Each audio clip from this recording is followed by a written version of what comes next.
अस्सलामु अलैकुम वरहमतुल्लाहि वबरकातुहू। जी हाँ दोस्तों, उम्मीद है कि आप तमामी हज़रात खैर आफ़ियत से होंगे, तमामी लोग अच्छे होंगे। 2459 1+ मदरसों का पेमेंट आएगा।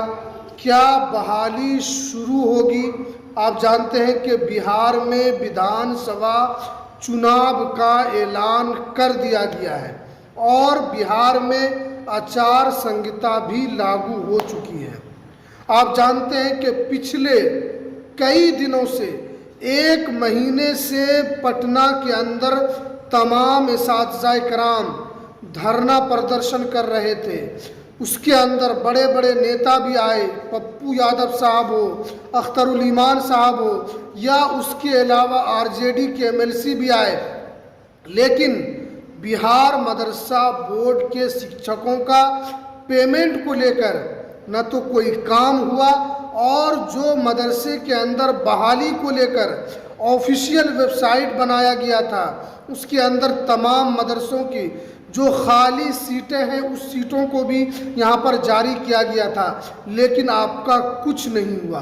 और जिस वेबसाइट को यहाँ पर चालू किया गया था उस वेबसाइट पर आज काम नहीं हो रहा है, वो वेबसाइट क्रैश हो गया है। तो क्या बिहार के अंदर चुनाव से पहले एक धोखा नीतीश कुमार साहब ने मदरसा के इसातिज़ाए किराम को दिया है, और जितने भी बहाली के मुंतज़िर छात्र थे, जितने भी बहाली को लेकर आस लगाकर बैठे हुए थे, उन तमाम लोगों को एक तरीके से धोखा मिला है और कुछ नहीं मिला है। क्योंकि अब आचार संहिता लागू हो गई है और आपको यहाँ पर कोई भी ऐसी कार्रवाई आपको अब देखने को नहीं मिलेगी। जो भी कार्रवाई अगर होगी तो चुनाव आयोग से पूछने के बाद ही होगी। तो क्या चांस लगता है कि अब आपका पेमेंट नहीं आएगा? देखिए, आप जानते हैं कि जनाब सलीम परवेज साहब बिहार मदरसा बोर्ड के चेयरमैन हैं और उन्होंने कई इंटरव्यू दिया है। जैसे एक हमारे भाई हैं एल्टू भैया, जो आप जानते हैं वो कई मरतबा बिहार मदरसा बोर्ड के जो चेयरमैन हैं, उनसे भी उन्होंने इंटरव्यू लिया। उन्होंने कहा कि हम काम कर रहे हैं, शिक्षा विभाग को फाइल भेज रहे हैं, मैं अमानत के साथ काम करूंगा, मैं खयानत नहीं करूंगा। यानी इस तरीके का जो उनका बयान है ये उनका आता रहा, लेकिन न तो पेमेंट का काम हुआ और न मदरसे के अंदर बहाली को लेकर कोई काम हुआ। देखिए, ये काम न तो कोई नेता कर सकता है, न तो जनाब सलीम परवेज साहब भी नहीं कर सकते हैं। अगर नीतीश कुमार चाहते तो आज से 2 दिन पहले भी इस काम को किया जा सकता था, आचार संहिता लागू होने से पहले। लेकिन एक तरीके से मुस्लिम समाज को ठगा गया है और मुस्लिम इसातिज़ाए किराम को भी यहाँ पर ठगने की कोशिश की गई है। आप जानते हैं गर्दनी बाग में पिछले 1 महीने से बहुत सारे इसातिज़ाए किराम वहाँ पर बैठे हुए थे, धरना प्रदर्शन उनका चल रहा था। हर राजनीतिक पार्टी आकर अपना बयान दे रही है कि हम आएंगे तो ये कर देंगे, हम आएंगे तो आपका ये काम हो जाएगा, आपका सालों साल का काम हमारी सरकार आने के बाद हो जाएगी।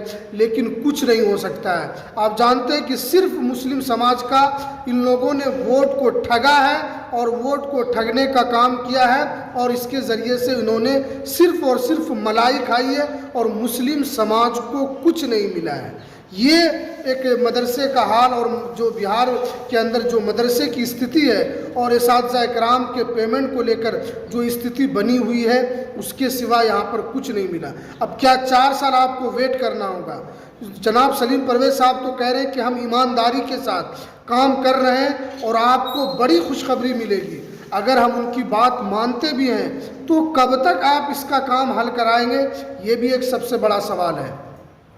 आप तो कह रहे हैं कि मदरसे में बहाली भी आएगी। इसातिज़ाए किराम जो 15 साल से पेमेंट को लेकर ठोकर खा रहे हैं, उनका पेमेंट भी आएगा और उनको खुशखबरी मिली। ये जनाब सलीम परवेज साहब कह रहे हैं, जो बिहार मदरसा बोर्ड के अध्यक्ष हैं, उनके चेयरमैन हैं।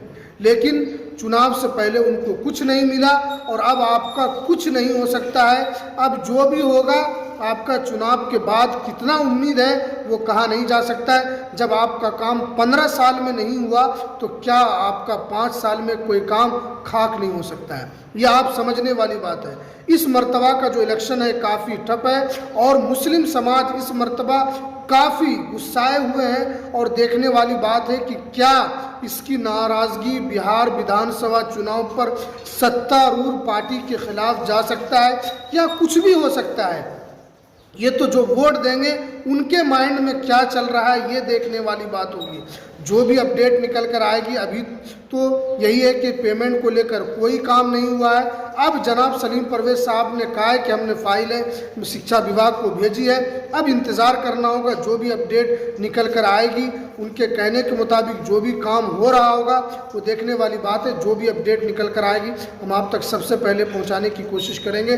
इसलिए आप इस चैनल को ज़रूर सब्सक्राइब कीजिए, आप इस चैनल के साथ जुड़े रहिए और आप लोगों ने इस चैनल को बहुत सपोर्ट किया है और आप इस चैनल के साथ जुड़े रहें ताकि जो भी लेटेस्ट अपडेट निकल कर आए हम आप तक सबसे पहले पहुंचाने की कोशिश करें।